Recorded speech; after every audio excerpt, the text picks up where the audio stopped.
পাকিস্তান ও ভারতের মধ্যে সম্প্রতি যে সংঘাত সংঘর্ষ দেখতে পাচ্ছি তাতে আসলে কিছু প্রশ্ন উঠে আসছে। তার মধ্যে অন্যতম প্রশ্ন হলো পাকিস্তান বা ভারতের মধ্যে কে যুদ্ধে এগিয়ে যাবে এবং পাকিস্তান ভারতের থেকে আসলে কোন কোন দিকে এগিয়ে রয়েছে। সে প্রশ্নে যদি আমরা যেতে যাই তাহলে আমরা কিছু উত্তর খুঁজে পাবো। যেমন পাকিস্তান নো ফার্স্ট নীতিমালা গ্রহণ করেনি, অর্থাৎ তারা প্রথমে প্রয়োজন পড়লে পারমাণবিক অস্ত্রের ব্যবহার করতে পারে।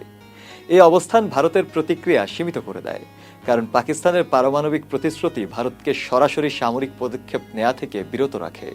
বিশেষজ্ঞদের মতে 2001 ও 2008 সালে সন্ত্রাসী হামলার পর ভারতের প্রতিক্রিয়া পাকিস্তানের পারমাণবিক হুমকির কারণে সীমিত ছিল। পাকিস্তান সেনাবাহিনী অফেন্সিভ ডিফেন্স কৌশল অনুসরণ করে, যার মাধ্যমে তারা সীমিত পাল্টা আক্রমণের মাধ্যমে শত্রুর অগ্রগতি প্রতিহত করার চেষ্টা করে। এই কৌশল অনুযায়ী পাকিস্তান সীমান্তবর্তী এলাকায় দ্রুত প্রতিরক্ষা গড়ে তোলে এবং ভারতের অগ্রগতিকে বিলম্বিত করে দেয়। পাকিস্তানের প্রধান সামরিক ও রাজনৈতিক কেন্দ্রগুলো ভারতের সীমান্তের কাছাকাছি অবস্থিত, যা তাদের দ্রুত প্রতিক্রিয়া জানানোর সুযোগ করে দেয়। অন্যদিকে ভারতের সেনাবাহিনীকে সীমান্তে মোতায়েন হতে সময় লাগে, ফলে পাকিস্তান প্রাথমিক পর্যায়ে কৌশলগত সুবিধা পেতে পারে।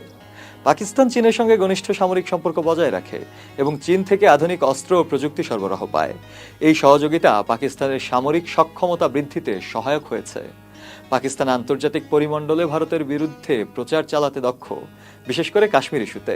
এই প্রচার কৌশল আন্তর্জাতিক মহলে ভারতের অবস্থানকে চ্যালেঞ্জের মুখে ফেলে দেয়। পাকিস্তানের কৌশলগত অবস্থানকে শক্তিশালী করে এটিও। সবকিছু মিলিয়ে পাকিস্তান বেশ কিছু ব্যাপারে ভারতের চেয়ে অগ্রসর। ফলে এই যুদ্ধে বেশ কিছু দিক বিবেচনা করে দেখা যায় ভারত পাকিস্তানের কিছু নীতি ও কৌশলের কারণে পিছিয়ে পড়তে পারে।